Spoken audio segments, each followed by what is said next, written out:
Ho, ho, ho! Welcome to Beauty and the Beast Christmas Special.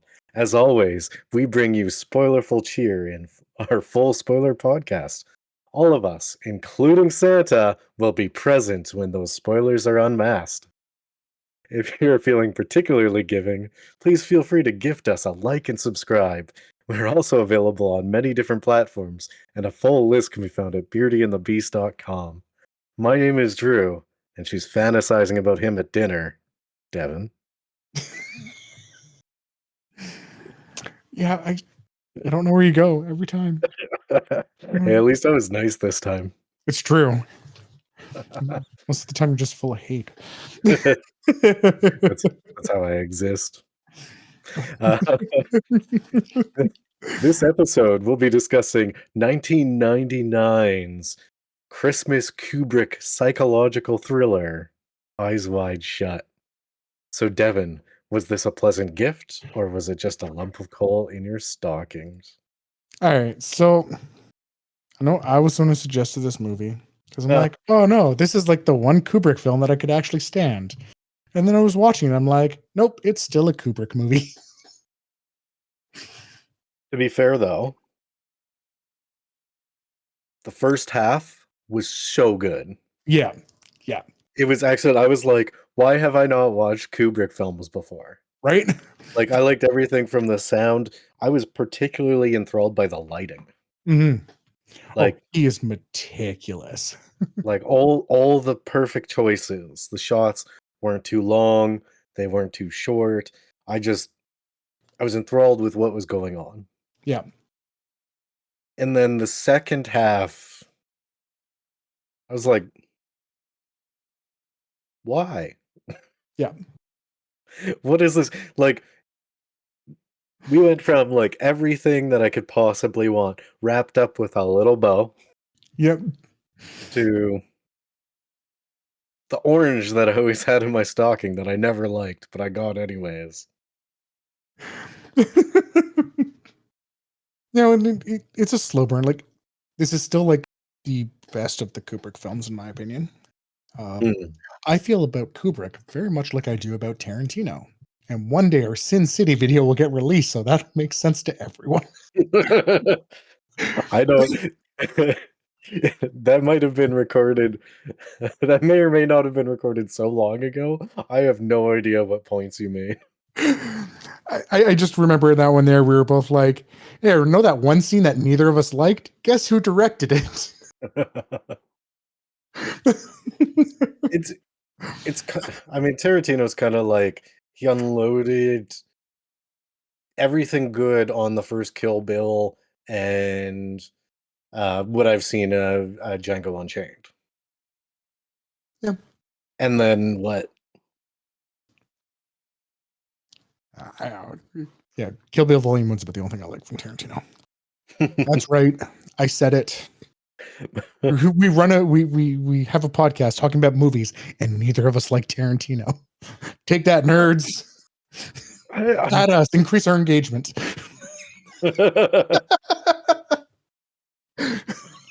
I think he's fine.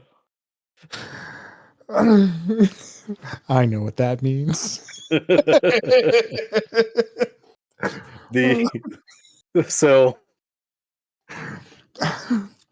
I fell out of love with this movie, speaking of Eyes Wide Shut. Yeah. When like the murder mystery kind of storyline picked up.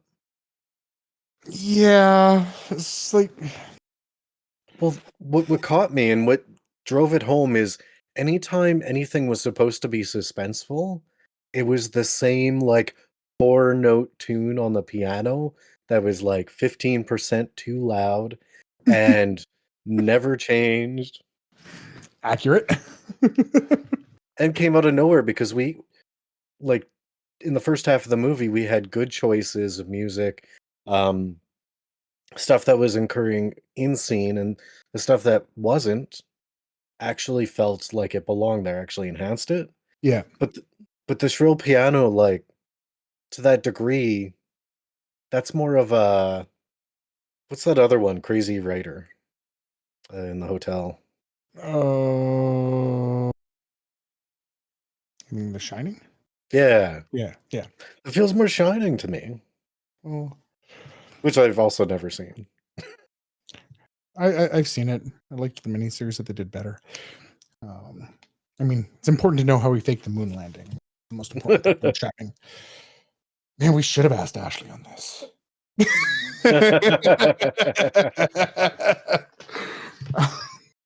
To be fair, we landed on the moon, but I think the video they played was fake. Mm. That's Thanks, just a me Cooper. thing. Thanks, Cooper. Any-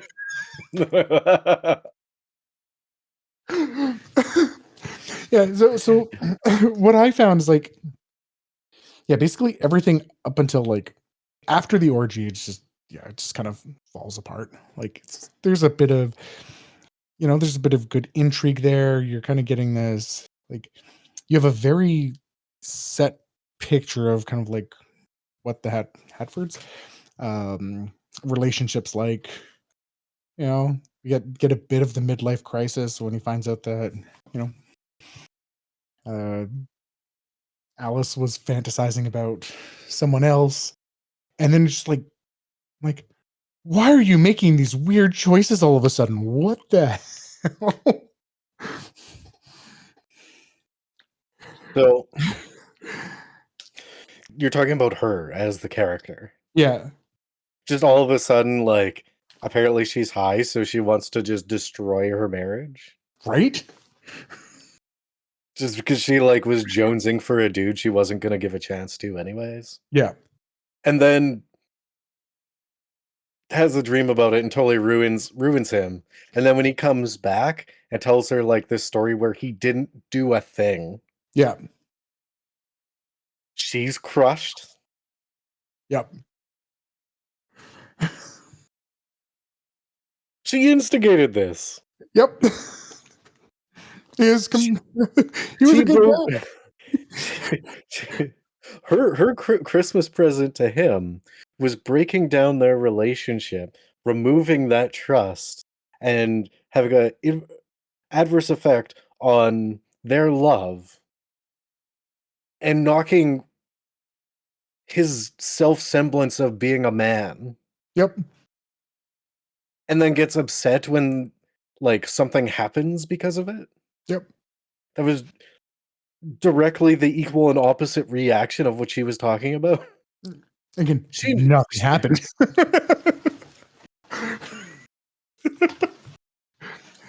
and he could have, like, he could have. He Like 6 times. Yeah.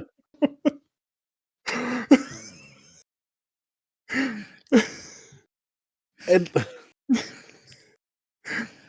And even at the beginning, like at the party, like the way he was flirting with those 2 girls compared to the way she was flirting with what's his name, Romanian guy or whatever it was. yeah. It's like it was so different. It's like he was playfully flirting. There was never going to be anything that happened there. Yeah, as soon as they even, like, got remotely away from the party, he's like, "Where are we going? Yeah, What's where she's happening here?" where she's like, yeah, yeah, I'll totally go check out this statue collection. I would love to see these rock hard figures. Oh, jeez. Oh, jeez. I do have actually, I have something very positive kind of about it. Mm, Um, I the one thing this movie did really good was portraying women as sexual creatures as they are, mm, opposed to something to be, like, sanctified and put on a pedestal, something to be, like, looked at and admired yeah.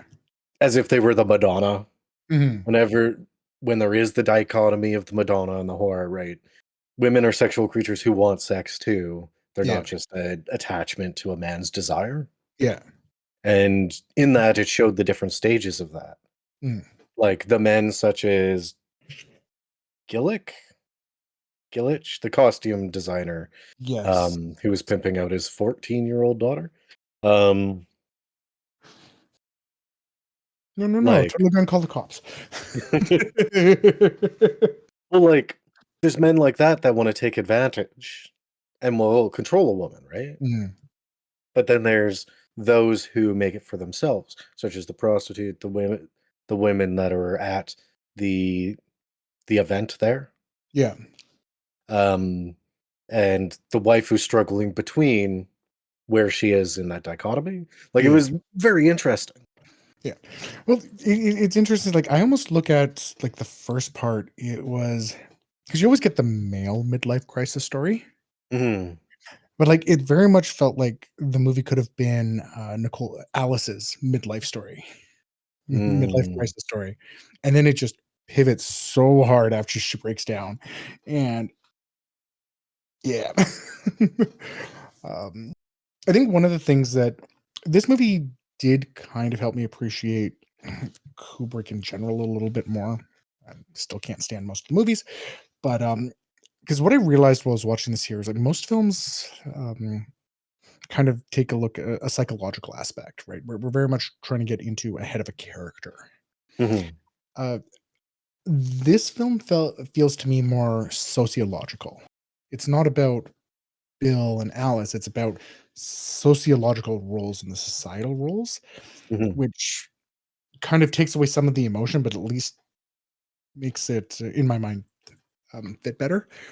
Oh, And for that's sure. see, Yeah, and the way that I agree with that is, like, it felt to me like even though these things were happening to Bill, it still seemed like he was getting a picture and a snapshot of all these different environments that he didn't have a role in, yeah.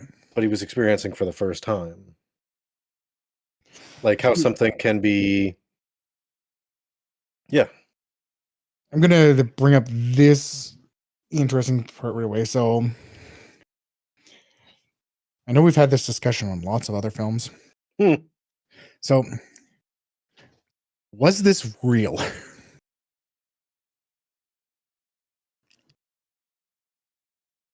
Oh. So, do you think this could have been, like, a dream like his wife was having?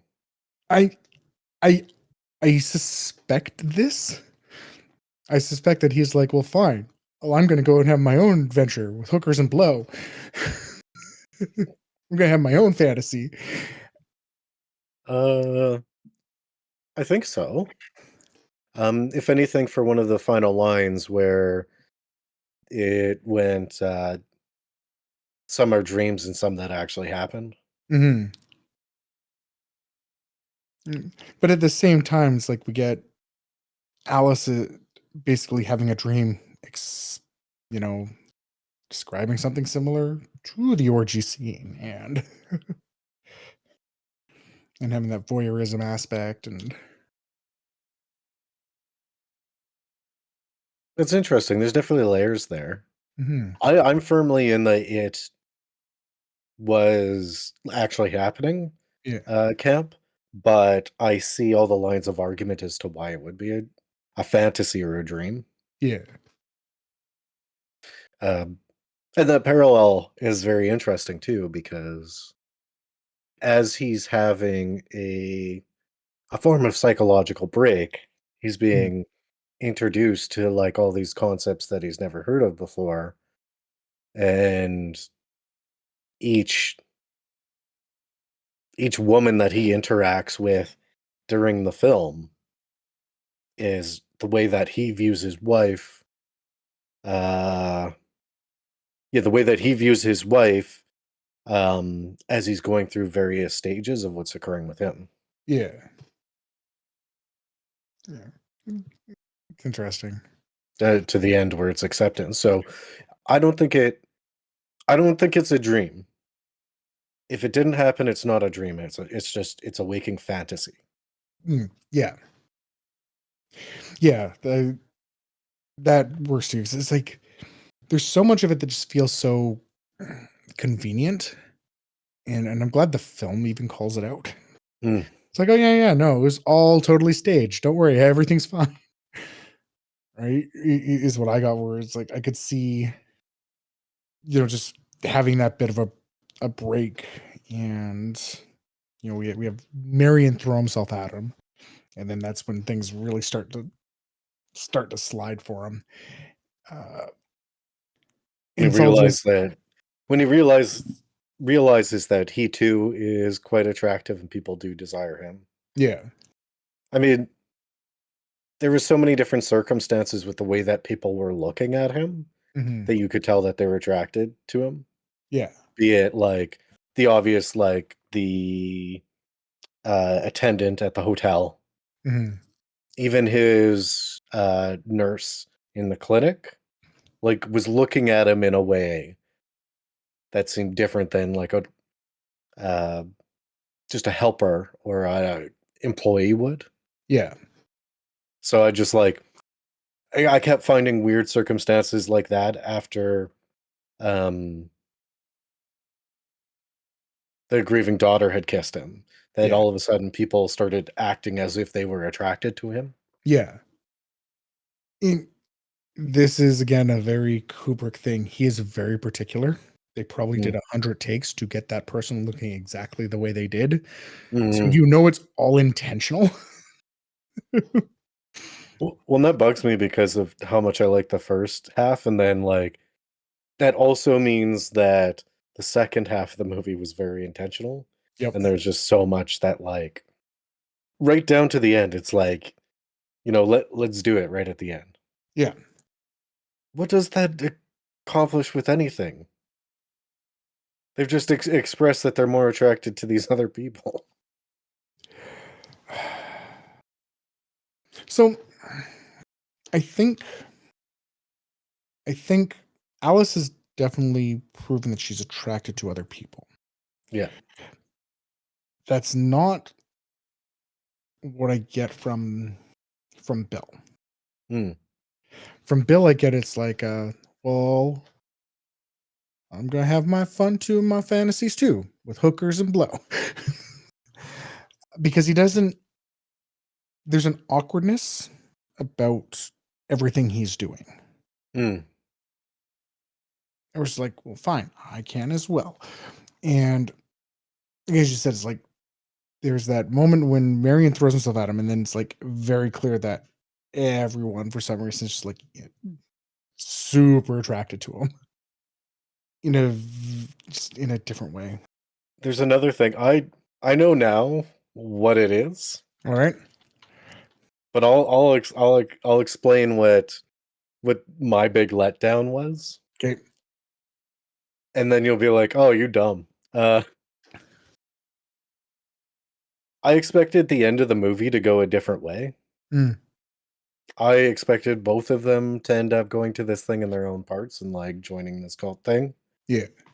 But then Tom Cruise running and leaving, and then to be in Times Square it was empty, Yeah. because I thought I was going into Vanilla Sky, Is that which where that's from? that's from Vanilla Sky. Okay. Did you get that feeling too? Oh, 100%. I'm like, I could have sworn it's like I could have sworn that was a thing that happened. No, no, it's a completely different movie. Or it's like when I saw the ending, I'm like, oh yeah, no, it does end that way. But like up until that point, I was like waiting for them to both be at the party. Mhm,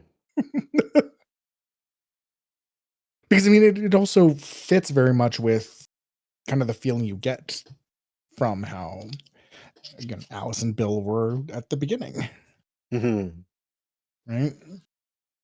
Um, so I don't think you're dumb. Like I honestly like that makes sense to me.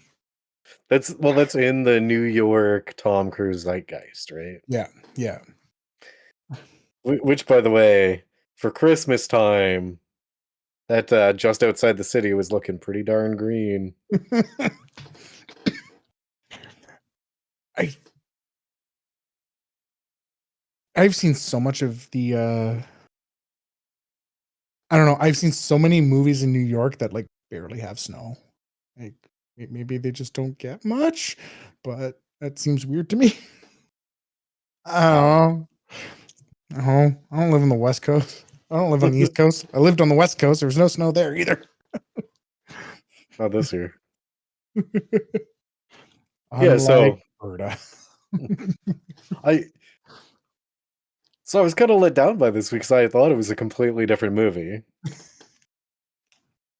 And I'm wondering, like, when I eventually watch Vanilla Sky, will it be a thing where I take the second half of Vanilla Sky, put it on the first half of, Eyes Wide Shut, and it's a wonderful movie? I think that's what makes the second part go so is like nothing is resolved in any way, shape, or form. Against like I said, that other ending feels like it would have made more sense as a through line for this film. Mhm. So it feels kind of hollow's not the right world. It makes me Empty. feel like I missed the point. Oh, I Like definitely missed the point. I don't even think it's empty. It's like I just don't get it.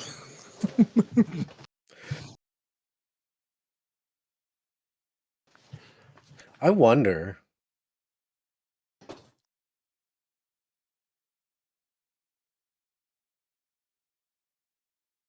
wait, there's also a through line here where he has a break, and he Mm. actually is a murderer. Where did the prostitute go, right? Where did the woman who was trying to save him go? Was The woman who tried to save him, mm, she did die. We got that. what was it by his hand? Just by a speedball by the sounds of it.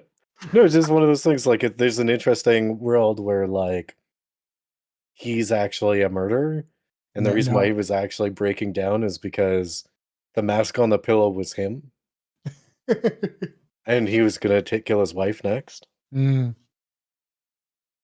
Yeah, now it's American Psycho as well. Yeah. And Um, I I I while I can see that through line, I don't think I don't think that is actually there. He's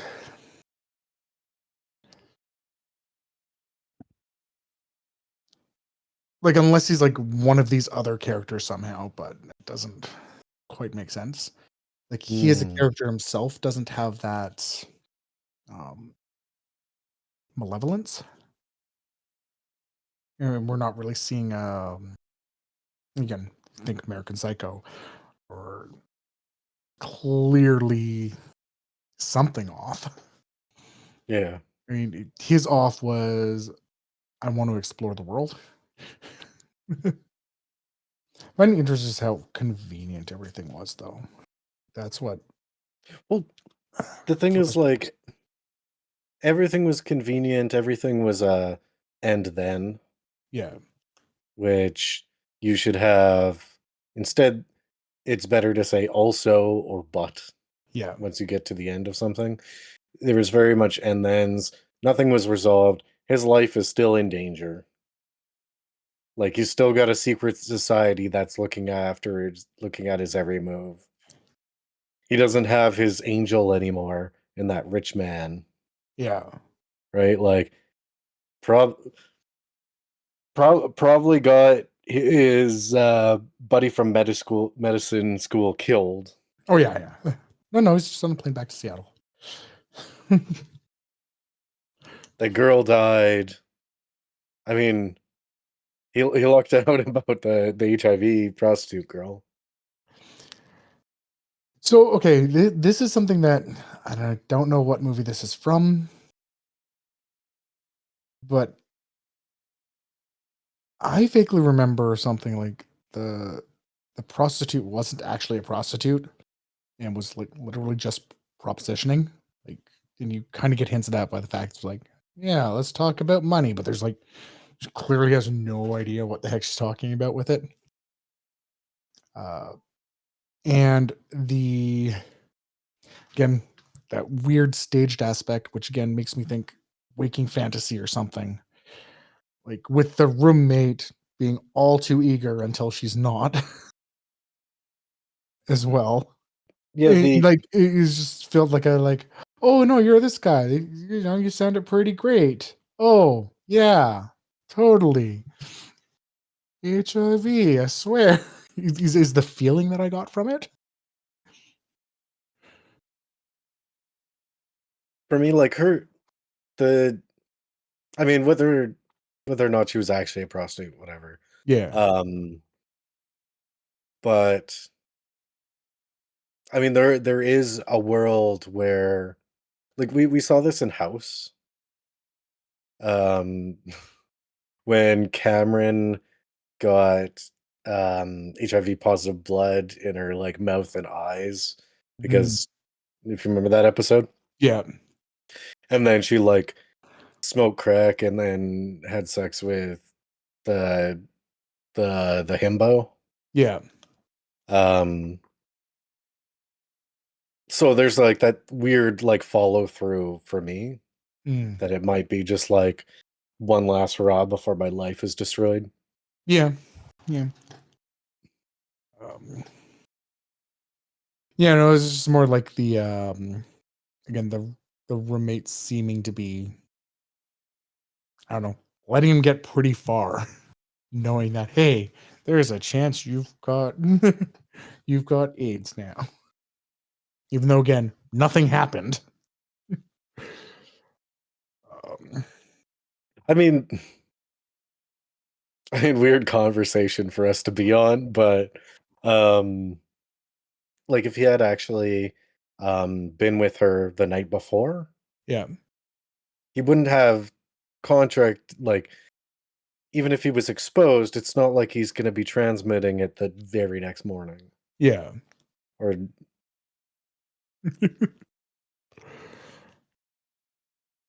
Gets weird. it's yeah, the you know what it was like the directing were fine, the piano was getting annoying AF. Um but like this it's just the story that falls apart in the second half. Mhm.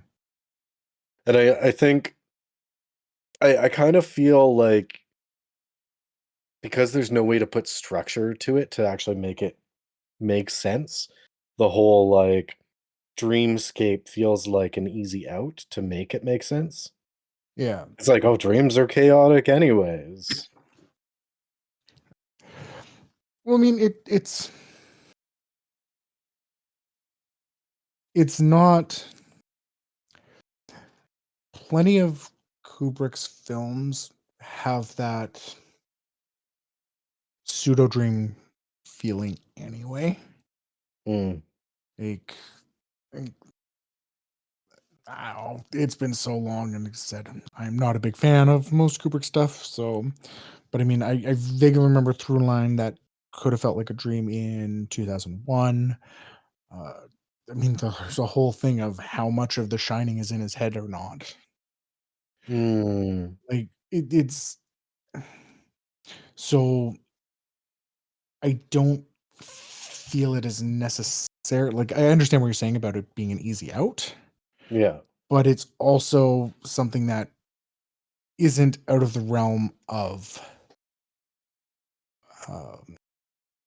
of what we see in Kubrick's films. Yeah. I mean, I guess it makes sense. In that case, it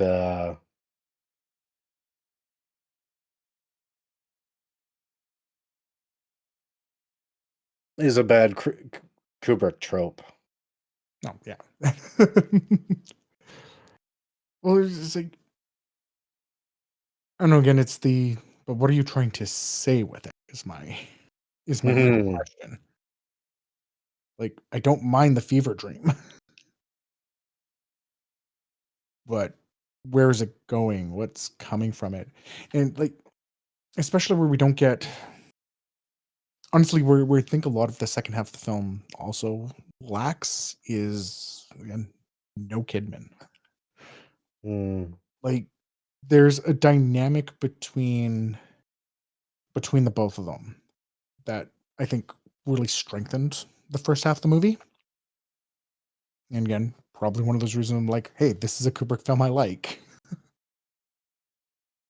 Uh, but not having her there, not seeing that dynamic about how the two of them are, um, those parallels between the two of them that Mhm. we're seeing. We don't have that other than her saying, it's like, yeah, I had a dream about an orgy. Yeah, what I was hoping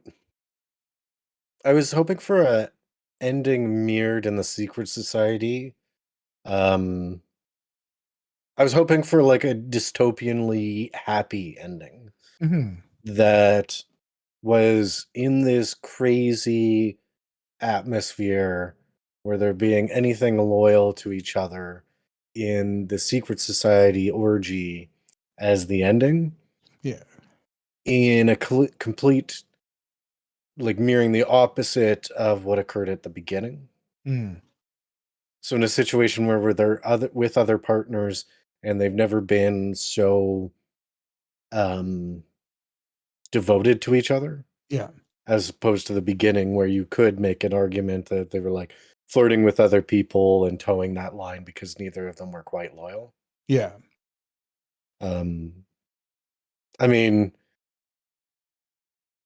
we take his word for it when she's high and speaking to him about and asking him like ridiculous questions such as like, you know, what do you do? Like, do you ever think about them when you're like giving them an exam or whatever? He Mm. does, of course not. One thing you notice throughout the film, he always kind of sounds the same when he's lying. Mm. Um, I do have a new respect for Tom Cruise, though. Yeah. His fake, I'm fake smiling smile is so on point. Right? Yeah. It's like the audience, it's, it's that uncanny valley of like, it's a fake smile. Yeah. And the person in the film doesn't get that. Yeah. Well, it's interesting. It's like I I feel that he was being, let's say, 95% truthful in that conversation. Hmm. Because again, like, I mean, they started off talking about it's like marriage just means you're both you just have to deceive each other by nature. I was like, yeah, but I think he was truthful. It's like, This is my job. I am being professional," and we see that again through his first sets of interactions. Those girls were being flirty. Yeah, he was flirting back a little bit, but we knew there was never. We knew nothing was ever gonna happen with it. Hmm.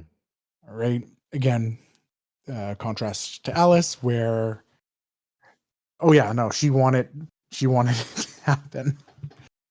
Right. We get the same thing in that conversation. It's just like that now his eyes were opened for it.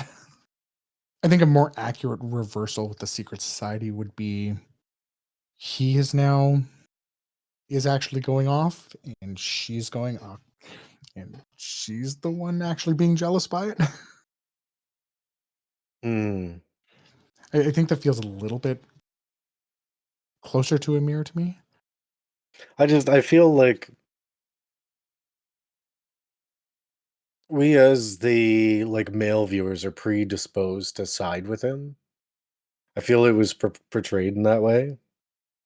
Where, on the other hand, like she's being truthful, she's picking fights, she's obviously intoxicated, and she's like, "I wanted this thing to happen, but I didn't do it because I loved you." Yeah. Dumb time to say that stuff. Oh yeah. Like, made no sense why, but um I mean, there's little things throughout it. We know that his late night adventures are not new. He even alludes to it when they go to the party. It's like, oh, the benefits of doing house calls, right? Mhm. Um, what kind of interactions does he have with this old man that did a bad to a drugged up woman? I don't know, like I guess the one big thing, and they say this about the film, and I guess it kind of makes sense, and I think it's silly, is was it the more you look at it, the more you what was it, the more you look at it, the more you deceive yourself. Mm. That might be just a highbrow way of saying like I didn't have a point, I just made a film with a bunch of naked women in it. Yeah. So Devin, Yes, Drew. I ask this every year. As a Christmas movie, how did this fare? Ooh. Okay. How does this fare as a Christmas movie? Uh, you know what? I think this actually fares on the higher end of being. Really? Yep. So, what is a big trope that we have in the Christmas movies? Father somehow is having family issues and needs to find some ways to sort it out. And Wait a minute, are you reiterating a point I've made in the past? I mean, it's the one thing that tied. Again, Die Hard. That's exactly what's there, Yep. right? A family There's the man. yeah. There's that bit of struggle. I think the I think the finding himself that's happening is definitely convoluted and not quite normally the type of trope that we see in it. But I do think there's a lot of those aspects there. And in the end, he is buying a giant stuffed teddy bear for his daughter. I guess in the end they do all find themselves, even from Die Hard. Yep. Yeah, so we have a cold or hostile partner Hmm. or disappointed, sorry. A cold or disappointed partner, a man who's going through something and finding himself. Um who's just trying to do the right thing in the end, Yep. even though he's led astray. Yep. Um I was gonna say, well, honestly, I was gonna make a pretty succinct statement about his gift is being emasculated in private instead of in public. Hey, that works for some people. There's a whole club of them. Yeah. Um, oh, I was gonna say is you found some amazing chests under the tree, but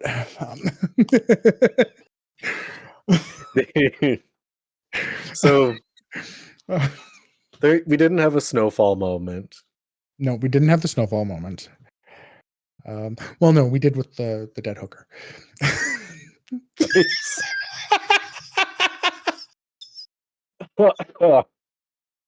I'm leaving that in. I'm I leaving hope that in. so.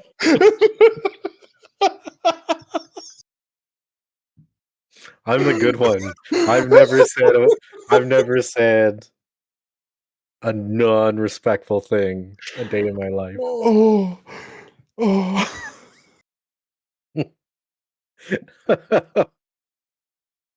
So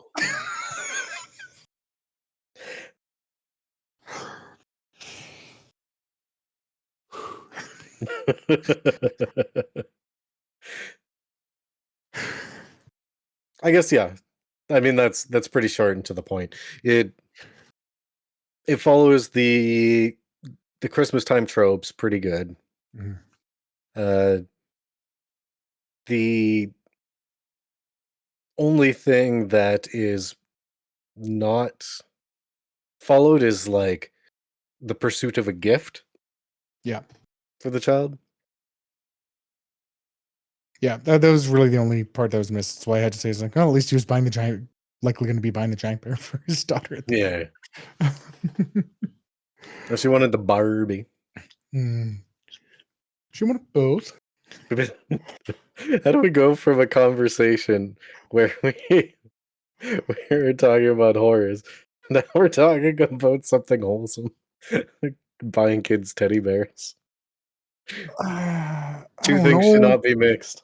No, no, they shouldn't.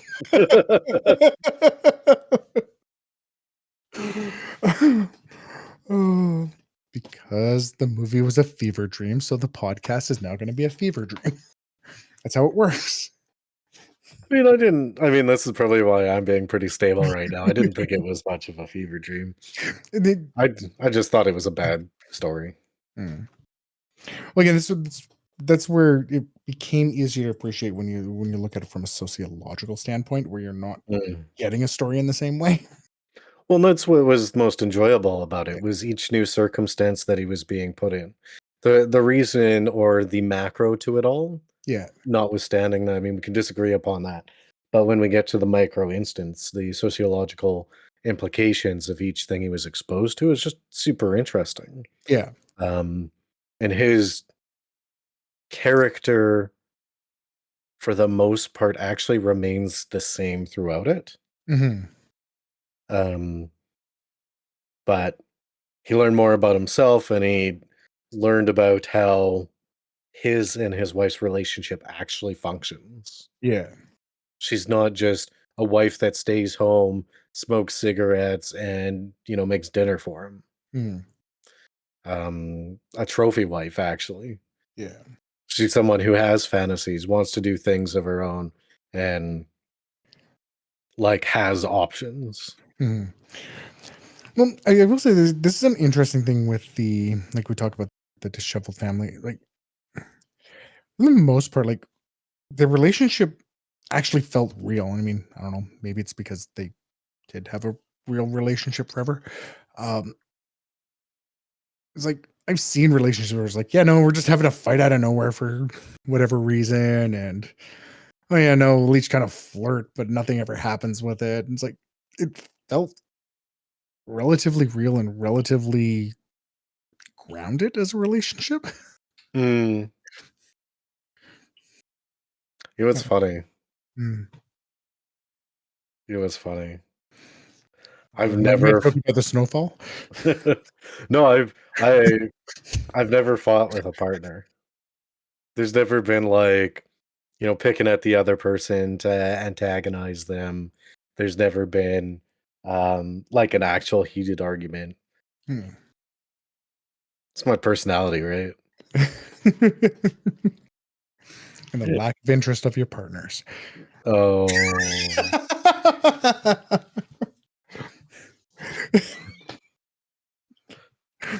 I'm gonna not include any context for that statement so that you just sound like an asshole. That's fine. I'll take it. We've already decided that we're editing me to be the villain. Oh, weird. You're on board now. Uh, oh, it's just what's going to happen anyway. I've been the villain since our second podcast. Oh, I was with a friend, and she was telling me a thing she saw online, and they were talking about the Grinch, Okay. and it was a funny statement that somebody had made in reply, and he's like, I never understood. Is the Grinch the name, the job, or the ethnicity? Yeah. Yeah. Okay. To which, of course, there's only one answer. Yes. Accurate. I don't want to get into all the. Obviously, we're not the place to be talking about individual scenes and the symbolism of a light pointed in a certain direction while this is going on the screen. That's not really what we do here. No, Um, which, to a certain standpoint, I could see us not being able to do Kubrick the justice that he actually deserves. I would have to watch the movie way too many times to be able to give the justice that he actually deserves. But, but just to sum everything up that we've kind of said, from a Christmas story standpoint, it kind of meets the requirements, but from a story standpoint, It's not great. No. Everything's too convenient. Too many and thens. Yeah. It it's a Kubrick film. Uh, take for that Yeah. what you will. If you enjoy Kubrick, you're probably gonna enjoy it. If you're like me and can actually see that they're not as good as everyone thinks they are, uh, No. it's the oh, I still lean to this is probably one of his stronger films. So what you're saying is Kubrick is the Tarantino of filmmaking.